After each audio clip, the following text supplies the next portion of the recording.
Caitlin Clark, please leave this league and let it crumble. Please, this league. I think the refs had a lot to do with that. It was a build up for a couple of years now of them just not protecting, the star player of the WNBA. And so at the end of the day, I'm going to protect my teammates. Is growing louder. The frustration is reaching a breaking point. And what once seemed unthinkable is now a widespread debate across social media and sports circles. Caitlin Clark's fans have had enough, and their message is crystal clear.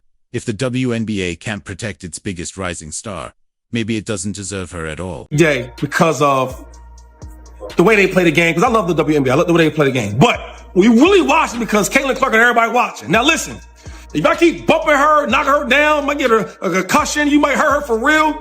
For 2 weeks, she was done with like a hamstring. She was down. 55% of the viewership was down.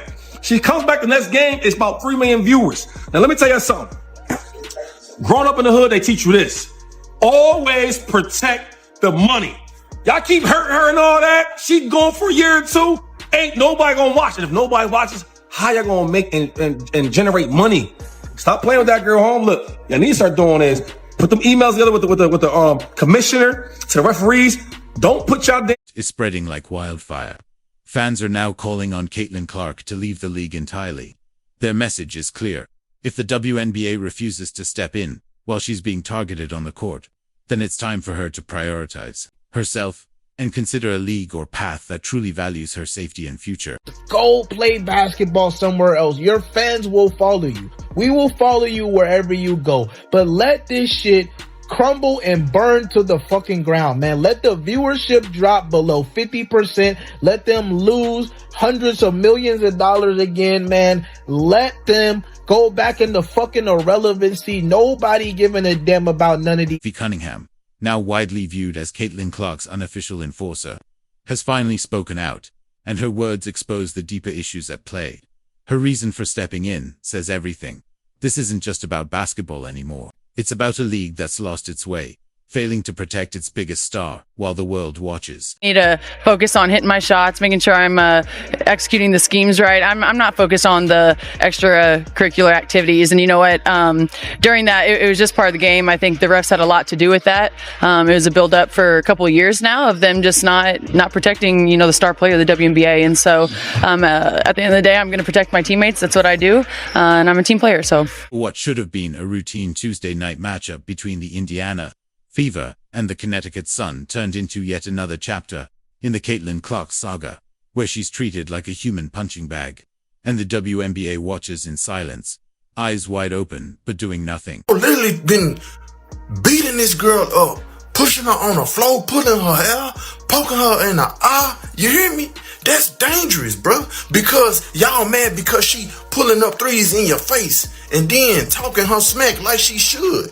Everybody else do it, so what's different? Y'all be picking and choosing who y'all want to pick y'all battles with, bro. That's just people. JCS Sheldon jabbed Caitlin Clark in the eye, and as she struggled to recover, Marina Mabrey took it a step further, shoving her to the ground. And yet, in a baffling twist, the referees hit Clark with a technical foul for unsportsmanlike conduct. Let that sink in. The one being attacked gets penalized, while those responsible walk away with little more than a slap on the wrist. Marina Mabrey still staying in the game. What do you have to do to get ejected? Yeah, that's all of our question, buddy. None of us know. None of us know what you have to do to get ejected in the WNBA. You can pull hair. You can pull hair. You can drag. Stop. You don't even have to pull hair. You can drag someone to the ground by their hair and not get ejected. You can you can body check someone to the ground with no ball in sight. You can poke someone in the eye. None of these things will get you ejected. So at least we know these are the 3 things that you can do. Has anyone thrown a punch yet and not gotten ejected? I think that's just the last straw. Like, maybe that would get you ejected. Anything else? Fair game. Time. Something was different. Caitlin Clark wasn't alone. She had an enforcer. Sophie Cunningham, after watching the same ugly pattern repeat game after game, finally said enough. With just 46 seconds left on the clock, Sheldon made a steal and charge toward what looked like an easy layup. But instead, Cunningham delivered a message that echoed far beyond Gainbridge Fieldhouse, grabbing Sheldon by the hair and dragging her to the floor. What followed was an out-out brawl that could change everything. Sophie, who's my one of my favorites now. She's become one of my favorite WNBA players. I'm gonna watch her too, like I watch Caitlin. Look at what she did. And people may not say that this was in response or whatever the case may be, but I feel like Sophie is like, you want to play? We can play. I want to play the clip of her with the girl. And your girl Sophie. Wilson at it, knocked away. Good hands by Allen. And Sheldon comes up with the steal. Watch it.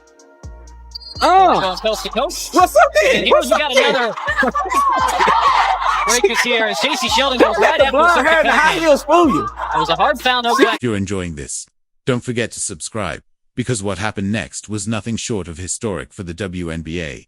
In just 24 hours, Sophie Cunningham's TikTok following skyrocketed from under 400,000 to over 1.2 million, and her Instagram gained more than 800,000 new followers. But this wasn't just a show of support, it was a movement. Fans crowned her the enforcer, cleared out her jersey stock until July 8th, and turned her into an instant icon. This wasn't fleeting viral fame, it was a cultural flashpoint, a loud, undeniable message.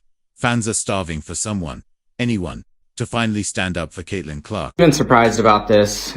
Sophie Cunningham's jersey sales just passed Caitlin Clark's after she goes viral overnight for protecting Caitlin Clark in a game where she got fined $400, which Caitlin Clark apparently is paying for. But yeah, we found our new queen at... When Sophie Cunningham finally stepped in front of the media, she didn't sugarcoat a thing. Her words cut through the usual post-game PR spin like a knife through butter. I think the refs had a lot to do with that. It's been building for a couple of years now, them just not protecting the star player of the WNBA, Cunningham said, her voice capturing the frustration felt by everyone who's watched this slow-motion train wreck unfold. At the end of the day, I'm going to protect my teammates. That's what I do. What made her statement so powerful wasn't just the emotion, it was the truth behind it. She wasn't calling out one play or one night. She was calling out years of systemic failure. A league that proudly markets its stars, but does little to protect them. And this isn't just any star, it's Caitlin Clark, the player who single-handedly transformed WNBA attendance overnight. Indiana Fever games now average 16,084 fans. Non-Fever games, just 8,552. That's an 88% spike. The kind of spike that moves a league from background noise to front-page news. And yet, the WNBA still can't or won't protect her. Had a lot to do with that. It was a build-up for a couple of years now of them just not protecting, the star player of the WNBA. And so at the end of the day, I'm going to protect my teammates. That's what I do. And I'm a team player. So Sophie Cunningham was in Phoenix. It is what Marina Mabrey is. It is what, to an extent, Alyssa Thomas is. And you better believe, there are players in the Fever team that are soft. And I'll say this, where it's like, it's very rare in sports that the guard is the enforcer. Everyone's like, oh, Caitlin needs to stand up for herself. And I'm like, one, she does, but two, she's a small guard. No small guard likes physicality. No small guard hunts for physicality. 9. The numbers don't lie. Caitlin Clark is transforming the WNBA. Games featuring her are averaging 1.178 million TV viewers. Nearly 3 times the 394,000 pulled by other matchups. When the Fever visited Atlanta, attendance skyrocketed from 3,382 to 17,592. In Washington, the crowd ballooned from 4,988 to a jaw-dropping 20,522. But let's be clear, this isn't just about ratings or sellout crowds. It's not just about hard fouls or heightened competition. What we're witnessing is a disturbing and deliberate pattern. Targeted harassment, the kind of behavior that would be unacceptable in any other professional league. And the WM response, disgraceful. Instead of stepping up to protect their biggest star, the league chose to fine Sophie Cunningham, not for inciting violence, but for doing what the league wouldn't, standing up to the bullies. Rather than address the issue head-on, the WNBA punished the one player who dared to push back. Even Rebecca Lobo, a respected voice and former player, analyzed footage spanning 27 rookie seasons, and put it plainly, Caitlin Clark is being defended more aggressively and more physically than any rookie in WNBA history. That's not opinion. That's researched, documented fact. And yet, The league continues to gaslight fans, pretending this is just normal basketball. But anyone watching with clear eyes and a shred of honesty knows what it really is. Targeted harassment. Plain and simple. Gets picked up in the full court. She also gets blitzed more over the course of her career than any player in WNBA history or in that period of time. And she also creates some contact herself on the offensive end of the floor. She is very difficult to officiate because of all of the contact that's happening around her all of the time. That being said, I was in contact with a number of WNBA coaches yesterday about this topic of the officiating in the WNBA, and all of them said it needs to get better. Specifically, the consistency, not only from one game to the next, but the consistency within a game. One coach told me, we tell our players to be as physical as they can possibly be for 40 minutes because we know for 38 of them, they're pretty much going to get away with it. So I think everybody would like to see a tighter whistle. Here's the terrifying truth. Sophie Cunningham's meteoric rise has revealed a harsh reality. Even having an enforcer may not be enough to protect Caitlin Clark from a league seemingly intent on sabotaging its own success story. Cunningham didn't chase the spotlight, yet gained nearly 1 million followers in just 3 days. Not because of hype, but because fans were desperate. Desperate for someone, anyone, to finally stand up for Clark. But now comes the question no one wants to ask. What happens next? What happens when the next wave hits? When it's not just 1 or 2 players taking cheap shots, but a coordinated wall of physical defenders fueled by jealousy, resentment, and league inaction. Can one enforcer stand up to an entire league? The fan response to Cunningham's stand says it all. This isn't about celebrity or admiration. It's about collective desperation. People aren't just cheering her on, they're pleading for someone to do what the WNBA refuses to, protect its brightest star. Because this was never just about Sophie Cunningham. It's about what she represents. A line in the sand. Fans are rallying not just because of the hit she delivered, but because of the stand she took.